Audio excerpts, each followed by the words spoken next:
Bem, pessoal, nessa aula a gente vai fazer alguns exercícios para exemplificar a aplicação da primeira lei da termodinâmica em vários processos. Então vamos começar pelo exercício A16 do capítulo 23. O enunciado do exercício diz o seguinte: um gás recebe 80 joules de calor durante uma transformação isotérmica. Opa, isotérmica. Então significa que a temperatura não varia, T é constante, portanto, U é constante. Se U e T é constante, significa que ΔU é zero, perfeito? Não há variação de energia interna. Qual a variação da energia interna? ΔU igual a zero.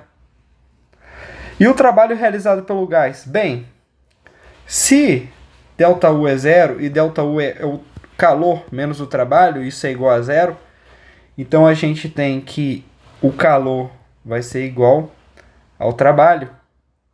E nesse caso, para o calor ser igual ao trabalho, necessariamente a gente viu que o calor é 80 joules positivo, porque está recebendo, e o trabalho então também vai ter que ser igual ao calor, que vai ser 80 joules. Beleza? Positivo, porque o calor é 80 positivo, porque está recebendo o calor e não cedendo para o ambiente. A17. Numa transformação de um gás ideal, durante a qual a temperatura não varia, se a temperatura não varia, gente, U também não varia e ΔU é igual a zero. Tá bom? É realizado um trabalho de compressão igual a 30 joules. Determine a variação da energia interna que sofre o gás e a quantidade de calor que ele troca no processo. Gente, ΔU igual a zero. Tá bom? Se ΔU é igual a zero, porque a temperatura não varia, significa que ΔU, que é Q menos tal, que é o trabalho, tem que ser igual a zero. Então, Q necessariamente vai ser igual ao trabalho, tá bom? Só que nota, o trabalho que é realizado é de compressão, como diz o enunciado, e de 30 joules. Se é um trabalho de compressão, é um trabalho que é realizado sobre o gás, ou seja, menos 30 joules. Vai ser negativo. Lembra, compressão, variação de volume é negativa e, portanto, o trabalho tem que ser negativo, tá bom? Então, já que o calor é igual ao trabalho, então o calor tem que ser menos 30 joules. E isso tudo, gente, fecha, é coerente, né? Imagina, você está realizando um trabalho de compressão, ou seja, menos 30 joules, e aí está aumentando a energia interna. Aumentaria a energia interna, tá certo? Em 30 joules. Mas para não aumentar, para o ΔU ser igual a zero, você tem que jogar a energia fora em forma de calor, tá bom? Então você joga 30 joules por calor para fora, ao mesmo tempo que você injeta no sistema por trabalho 30 joules, beleza? Nota que na fórmula da primeira lei da termodinâmica tem um sinal de menos, que vai compensar o menos, o sinal negativo do trabalho, que dá um ΔU positivo. Então o trabalho colabora aumentando a energia interna. O trabalho de compressão colabora aumentando a energia interna. E o calor, nesse caso, vai ter que ser cedido, portanto, para que ΔU seja igual a zero, tá certo? Então, o resultado é coerente com o que é esperado na lógica da primeira lei da termodinâmica. Beleza? Agora vamos para A18. A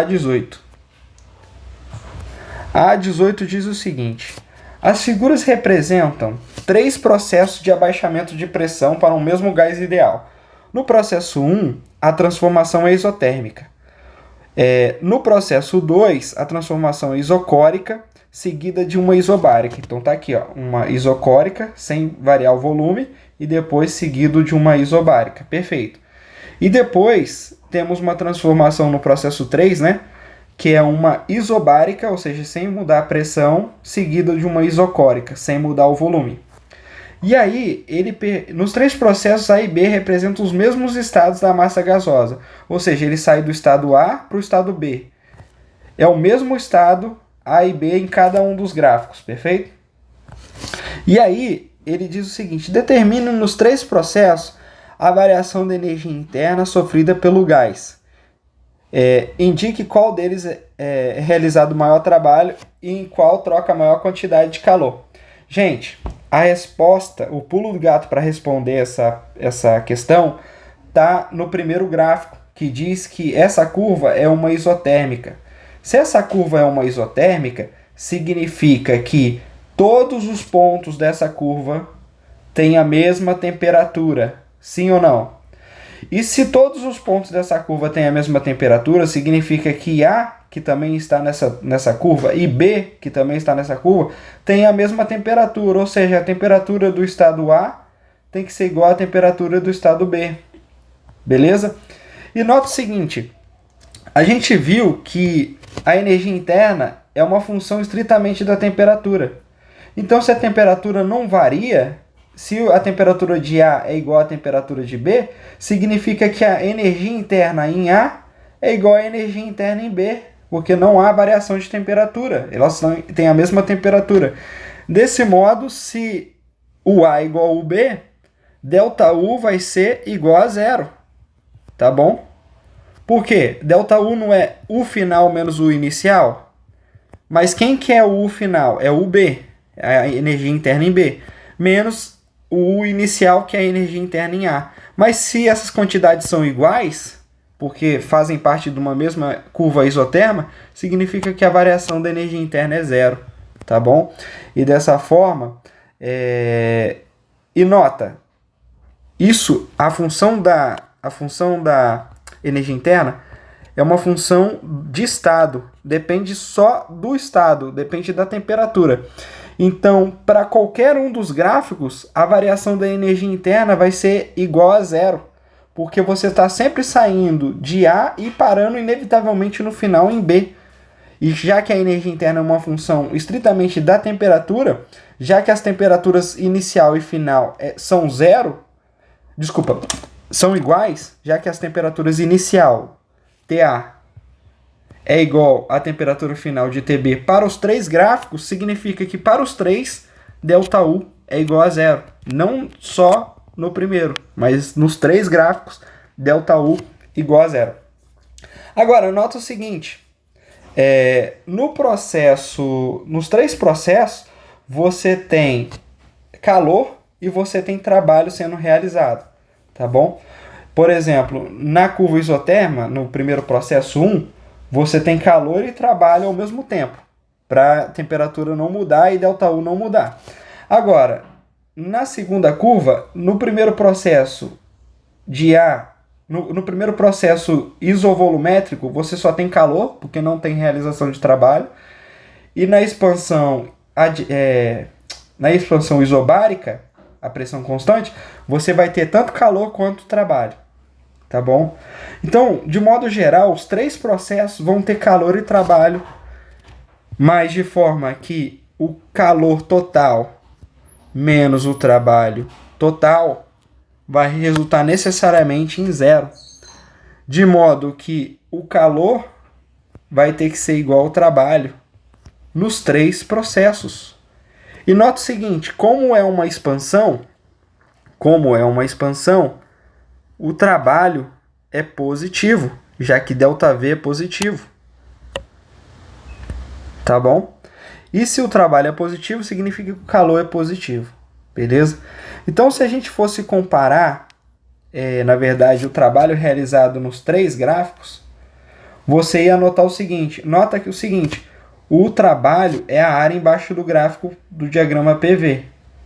E nota que a área aqui embaixo desse gráfico, do gráfico 3, é maior. Então, o trabalho realizado em 3 vai ser maior do que o trabalho realizado em 1. Nota que o trabalho em 1 é maior do que o trabalho em 2, que por sua vez é menor do que o trabalho em 3. Então, vai ficar nessa ordem. A gente vai olhar para a área embaixo do gráfico. E olhando para a área, a gente nota que a área do processo 3 é maior. No valor intermediário, a área do processo 1 é menor do que o processo 3, mas é maior do que o processo 2. E por fim, o processo 2 vai ter a área menor. Agora, nota o seguinte. Se o calor é igual ao trabalho, para os 3 processos, então significa necessariamente o calor no processo 3 também vai ser maior do que o calor no processo 1, que vai ser maior do que o calor no processo 2. Beleza? Uma questão relativamente complexa, mas que se você raciocinar direitinho, você consegue obter a resposta, tá bom? É bom você notar que todos esses conceitos da dependência da energia interna com a temperatura, né? O fato de que se a temperatura não muda, ΔU também não muda, tudo isso é importante para você conseguir resolver esse tipo de questão. Se você não levar em conta isso e verificar que, já que A e B são conectados por uma isoterma, eles necessariamente vão ter que ter a mesma temperatura, que esse que é o principal resultado aí, sem isso você não consegue resolver, beleza? Então vamos prosseguir para a próxima, vamos falar sobre a A19. A A19 diz o seguinte: o gráfico da figura representa uma transformação sofrida por determinada massa de um gás perfeito. Qual a variação de temperatura e de energia interna do gás entre o estado inicial A e o estado final C? Então eu vou olhar para o estado inicial A e para o estado final C. Gente, se você soubesse qual que foi o delta... Primeiro, ele quer o ΔU e quer o ΔT, perfeito? Como que a gente pode fazer? Olha, olhando para o gráfico, você vai ter valores de pressão e volume, e não de temperatura. Porque se você tivesse valores de temperatura, bastava calcular qual que é a temperatura em C, menos a temperatura em A, que você ia obter a variação de temperatura, beleza? Mas nota o seguinte, pressão e volume se relaciona com a temperatura a partir da equação de Clapeyron, tá bom? Então, o produto da pressão pelo volume, em qualquer estado que tiver, vai ser necessariamente igual ao número de mols vezes a constante universal dos gases ideal vezes a temperatura em Kelvin, beleza? Para qualquer estado que você tiver de um gás ideal, você sempre vai ter essa equação sendo respeitada, tá certo? Beleza. Então, uma vez que essa equação é respeitada, dado que você tem os valores de pressão e volume, você pode, por exemplo, isolar a temperatura em termos da pressão e volume, que são valores que você tem, passando o número de mols e a constante de gases ideais para lá. Nota o seguinte, o enunciado ele não te dá essas informações de número de mols, então, em tese, você ainda não conseguiria obter quais são as temperaturas final e inicial para calcular ΔT. Mas calma, que se você levar em conta que a variação da energia interna vai ser igual a 3 meios de NR vezes a variação da temperatura, e você pode abrir esse ΔT assim, ó, NR T final, que vai ser a temperatura em C, menos a temperatura em A, que é o que você quer, né? E aí, o seguinte... Você pode usar essa expressão aqui de temperatura, por exemplo, e escrever, vou escrever antes aqui, TC. Quem que vai ser TC? Vai ser a pressão em C vezes o volume em C, dividido pelo número de mols vezes a constante universal de gases ideais. E da mesma forma, a temperatura em A vai ser a pressão em A vezes o volume em A, dividido pelo número de mols vezes R. Tá bom? E aí, se você substituir na expressão de TC e TA aqui, na expressão de ΔU, você tem ΔU igual a 3 meios de NR. TC vale isso aqui. Então, PCVC dividido por NR menos TA, mas TA é PA vezes VA dividido por NR. Olha que maravilha. NR corta. E aí, na prática, ΔU vai depender de valores que você consegue obter no gráfico. Beleza? E aí você responde parte da pergunta. Você vai responder quanto que vale ΔU. Então, ΔU vai ser igual a 3 meios. Quanto que vale a pressão em C? A pressão em C vale 1, olhando para o gráfico. Então, no lugar de PC, eu coloco 1. Isso tudo em unidades do sistema internacional. Quanto que vale VC? Vale 4.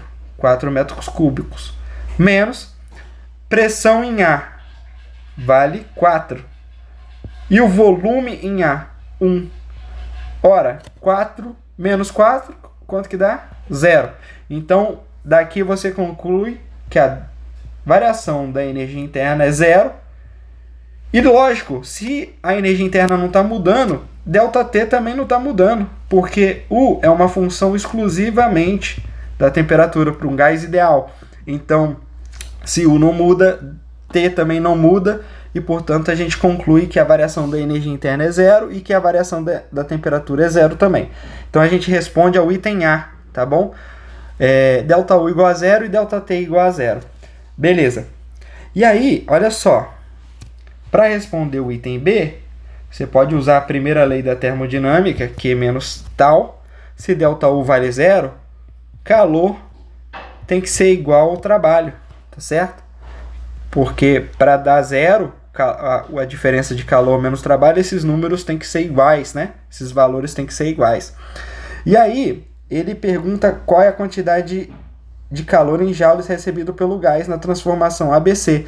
Então, para eu calcular o calor, basta eu calcular o trabalho no processo, porque o calor, nesse caso, vai ser igual ao trabalho.